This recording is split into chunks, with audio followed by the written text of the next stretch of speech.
New Jersey is one of the best states to live in across the entire country. But if you don't believe me, stick around, I might just change your mind on that one. Today we're going over the top 5 pros and cons of what it's like to live in New Jersey. We're going to cover a couple different topics like the location, cost of living, and a few others. So hopefully after the video is over, you'll have a better understanding on what it's like to live in the Garden State and if it's right for you or not. But before we get started, if it's your first time to the channel, my name is Steve McCutcheon, and I'm a realtor at Berkshire Hathaway. On the Live in Central New Jersey channel, we cover everything related to the Central Jersey real estate market. So if you'll be the first one to know what's going on in your Monmouth or Ocean County real estate, feel free to click the bell, hit the subscribe button. Let's get the video started. The very first pro, like we mentioned in the intro, is going to be the location. I don't think it really gets much better than New Jersey because you're going to be bordering states like New York, Pennsylvania, and Delaware. New Jersey is going to be located in the more northeastern part of the U.S., and it makes up about 8,700 square miles. So with the 9.3 million residents that we have here, we are actually going to be the most densely populated state. We'll get to kind of that in a little bit. But a lot of people that live here, but even with all the development that we have going on to house everyone, about 45% of the state is still forest and unused land, so which is an awesome thing. That's why we're mainly called the Garden State. Sometimes we get the nickname for whatever reason of being the armpit of America. I don't get that one, and in my opinion, probably those people have not been more than 15 minutes outside of Newark Airport, which they flew into. So there's not many states that you get in the U.S. that are going to have during the winter time, go into the mountains, go skiing and snowboarding, and then during the summertime you can go hang out at the beach too. So you get the best of both worlds living here in New Jersey, and that's why I think the location, having all 4 seasons, is one of the best things about it. And for this video, since there's 5 of each and it's going to be a little longer, I want to break it up so we'll do pros and cons kind of back to back. So the very first con is going to be the cost of living. So if you've heard, obviously, just living in New Jersey and also neighboring, like I said, New York and Pennsylvania, it can get pretty expensive to live here. For instance, our median sales price for a home right now is about $550,000. That's about $100,000 to $125,000 over the national average for the U.S. right now. So just right there off the bat, we're definitely on there. We are also going to have the highest property tax rate here in the U.S. That's kind of another ding on our real estate. We do have really good school systems, which we'll get to later, and that's kind of where it stems from, but you are going to be paying for it. Now, with the way housing works here, at least, the northern and central part are going to be much more expensive than the southern part of New Jersey. I don't have an exact science behind it, but if I had to guess and assume, New York City and Philadelphia, because a lot of people will commute to those for work, we'll get to that also, they're going to settle down those more northern and central parts, and that's why it's probably going to be more expensive than the southern. If you live in the southern part of New Jersey, you'll find cheaper housing, but more likely than not, you're probably also going to be living here as well. So we're definitely going to be more expensive in housing and quite a few other just differences or cost of living items as well. So the second pro we'll get into is going to be the commuting and public transportation into both of those cities. So living here in New Jersey, a lot of people will work in New York City or Philadelphia because you're going to get a better pay, but you're also going to have a better overall quality of life here in Jersey. So people make the sacrifice to commute their time a little bit in order to have that. When it comes to, let's just start with Philadelphia real quick. Going out west, depending on which part of New Jersey you live in, you will be a little limited in terms of your public transportation out there. So more likely than not, you might have to drive yourself to Philadelphia, but depending on where you're at, say on the more western border, there's going to be a train available to go there, and then you can possibly take some bus routes too. If you live more on the central and eastern part of New Jersey, you definitely can't get a train over there. You could possibly take a bus. The ones that I've seen, though, the routes take forever. You're talking like 2.5, 3 hours each way, assuming you probably don't want to do that. So the best option probably is if you're driving yourself. On the flip side, though, when you're going into New York City, on the northern and central side, even a little bit into like the more southern part of New Jersey and like Ocean County, there will be a train available to you. So that goes as far down as Bay Head, which is going to be the last stop, and that'll probably be about 2 hours, 15 minutes, maybe 2:20. And then obviously the more northern you live, the easier it'll probably be to get there. But you do have 4 main options to get to New York City. So the bus, the train, drive yourself, and believe it or not, even take the ferry over. So the ferry is only going to be available obviously on the eastern side because that's where the water is going to be. And then the bus, you have either New Jersey Transit or you're going to have an Academy bus. Those are pretty much the 2 most popular ones in our area. And then for the trains, it's also going to be through NJ Transit. When you're driving yourself, though, the tolls can get quite hefty on you a little bit. And if you're driving into New York City, they're going to ding you a lot more than when you're driving the opposite way. So just be ready to pay, $15-20 each way. I know they're supposed to be going up as well for tolls. I don't have the exact amounts on them just yet. It's kind of being voted in right now. But basically, New York's kind of trying to cut down on the amount of cars and traffic going into the city, and to do so they're increasing the tolls. So we'll kind of see where they end up there, but it will be a little costly sometimes to use public transportation to get into New York City, but realistically it might be better off than having to drive yourself.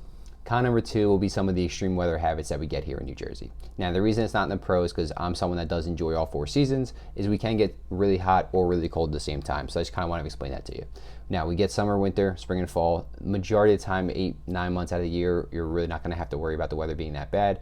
But during the summertime, for instance, this past summer we had a pretty bad heat wave that lasted about a month and a half or so, and then if it was at 90 degrees, it was pretty much a good day, and it was going into like the high 90s and even the triple digits too. And on the flip side of things, during the winter time, we can go through some cold bouts where you're going through sub-zero temperatures for a little while. They usually don't last weeks at a time, but it can happen, so just be ready for that. So the only reason the weather isn't going to be in the pros for me is just some people aren't going to enjoy those extremes, and if you're one of them, might not be the best place for you. Pro number 3 will be the school systems and education. So most lists that you find here across the entire US, if they're ranking school districts and school systems, New Jersey typically is about second or third on that list for the public schools that we have here in the state. It's ranked very highly, but it also stems from the high property taxes like we just talked about, right? So most townships, if for anyone that's unaware, most of your taxes are going, at least property taxes, are going to go towards your school districts. I know at least 50%, but I know my town, for instance, I think we do 75 or 80% of ours go towards that. So while they are expensive, it also provides a really good education in school districts for the young kids. So if you're a family looking to move here and it might be a better spot, if you have to pick this state or over another one, and maybe you're looking into school districts, New Jersey will probably beat out the majority of them that you're looking at. So that's going to be one pro with just that. I know, for instance, where one of the counties that we cover here in Monmouth, they have High Tech High, which is going to be the second best public high school in New Jersey. So it does range a little heavily, I guess, also where you live too, right? You know how we mentioned before with the housing, where if you're in the more northern or central part, it's going to be a little bit more expensive than the southern. So typically the school system is going to be a little bit better up north in the central part of New Jersey than it will be down south. Not to say the southern ones are bad, but maybe just in comparison to the north and central parts. Con number 3 is going to be just the overall traffic and congestion that we have here. I mentioned earlier, but we are the most densely populated state, meaning we have a lot of people in a smaller area. So it's obviously going to have to come with the territory there. And the fact that almost half of our state isn't even going to be developed just yet. So we really are kind of condensed into certain pockets. If you are commuting, like I mentioned, for work or anything along those lines, so certain hours of the day, especially those rush hours, you can hit some bumper-to-bumper traffic pretty easily. And if there's an accident, bad weather on the road, it can kind of test your patience sometimes without a doubt. So I would say from like 6 to 8 a.m. and then on the flip side from 4 to 6 p.m., those are going to be like your highest traffic and highest density times on the roadways. So if you are able to avoid them or work a job you don't have to necessarily commute to, that's a very big benefit to living here in New Jersey. But even when you're just living and finding some housing, certain areas that you're looking for, you'll notice that the homes are going to be more on top of each other. That might be in some older towns. I know, for instance, I grew up in Freehold, a very nice neighborhood, and the homes are going to be more spread out over there. But it's all just going to kind of depend on which town that you live in, and just do a little bit of research, maybe watch one of my videos. I do neighborhood tours too, and just kind of get a better understanding for the feel and vibe of some neighborhoods. But overall, we are relatively pretty crowded, a lot of cars on the road, sometimes on top of your neighbors, so just something to look out for. Pro number 4 will just be the culture and diversity that we have here in New Jersey. Now, you'll meet people from all different walks of life, different races, religion, that kind of thing, and it's really fun to learn about different cultures. I know growing up, before my family moved, up until about 4th or 5th grade, I used to go to a private Catholic school. When I got to Freehold, for instance, I made a bunch of friends, and then a couple of them were Jewish, so I got to experience Hanukkah with them and growing up and just learning a different religion, different culture, and just kind of a different experience, and it was really awesome to kind of see. Now, on the flip side of things, because of this, we also have an incredible culinary and restaurant atmosphere that we have here in New Jersey. It's absolutely incredible. Every time you pretty much go, you're gonna find different restaurants, from an Italian, that's a big one around here, so just get used to it, Italian and pizza, steakhouse, seafood restaurants. You're gonna have like Asian hibachi restaurants, Indian food, absolutely everything that you possibly imagine.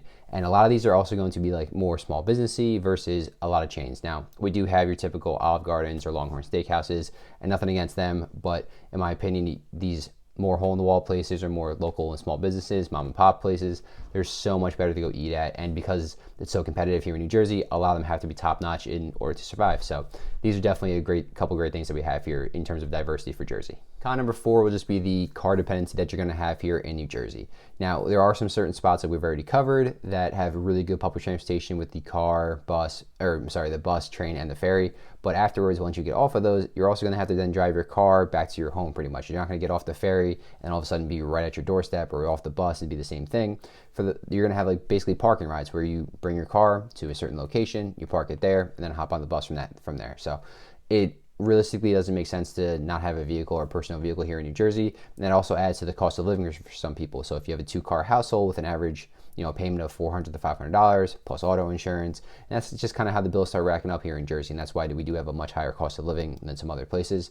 We do have some cities, don't get me wrong, that you can basically travel and walk around and just be kind of stuck to those one areas. But if you want to go outside of outside of your county and your town, pretty much just kind of explore the rest of what New Jersey has to offer, more likely than not, yeah, you're going to have your personal vehicle in order to do so. Pro number 5 is going to be the Jersey Shore. And in my opinion, this is probably going to be the best one out there. Now, we have about 130 miles of coastline here in New Jersey, and that's going to range from the most northern port in Sandy Hook, that's going to be Monmouth County, to the southernmost point in New Jersey in Cape May. There's going to be plenty of different beaches across the entire way there. You're going to have different ones like Point Pleasant, Seaside Heights, that's where the Jersey Shore TV show was filmed, Long Beach Island, Atlantic City, Wildwood, and the list goes on and on and on. Each one of them is going to bring a different environment and vibe to you. So some of them, for instance, maybe like Belmar, that's going to be more of an early to late 20s kind of atmosphere where you're going to be going out more often. And then you have Point Pleasant, that's going to be more geared towards families. They have the rides, the boardwalk over there, an aquarium, mini golf, and that kind of thing. So each town is going to bring a little bit something different. And the most populated time is obviously going to be in between the summer months. So you're going to have between Memorial Day and Labor Day weekend. And those are really big weekends here in New Jersey. If you can avoid those ones and you don't want to have to deal with the excess traffic on that one, I would. But otherwise, there's a reason, over 100 million people come here during the summer months to experience the Jersey Shore. It's excellent. It's very fun, good family fun. And you're going to be dealing with people that are going to be here for a week, the entire summer, maybe just a month, and they're renting out houses. So it is a very large part of our economy. Con number 5 will be the recent development that we pretty much have going on here in New Jersey. We do have quite a bit of I don't want to say housing crisis by any means, but we have a pretty big lack of inventory if you've watched any of my other videos, and a pretty heavy buyer demand that people want to purchase here in Jersey. So that's one thing you're going to notice. A lot of more apartment buildings going up for just literally needing a spot for people to live pretty much. And in terms of like new construction, for instance, if you're watching these developments, you're going to find that more houses might be more on top of each other because builders are trying to just kind of squeeze out, I guess, as many lots as possible. Whereas previously your existing home sales or existing neighborhoods, you might find more space to them. So we do have a little bit of a development issue going on. And New Jersey, for some pockets of different towns, used to move there because it was kind of a little bit more peaceful, not much going on, not as much building. Whereas certain aspects, maybe just some code enforcement, they changed a little bit to where they had to allow more housing to be put up because we just didn't have enough space. So that is just one thing going on. It's not like a massive issue, but if you notice that there's more places being built, there's just a little bit more going on, that's why. Now that's going to do it for the top 5 pros and cons of what it's like to live here in New Jersey. And if we didn't scare you away so far, please feel free to reach out if you're thinking about moving here. All my contact information is down low in the comments and description. So whether you're 1 month, 3 months, 6 months, even a year out, doesn't matter to me. Let's just get you on the right path towards your real estate goals. And if you're looking to move to specifically maybe the Monmouth or Ocean County real estate area, check out 2 videos popping up here, and hopefully I'll help you out a bit too. Have a great day.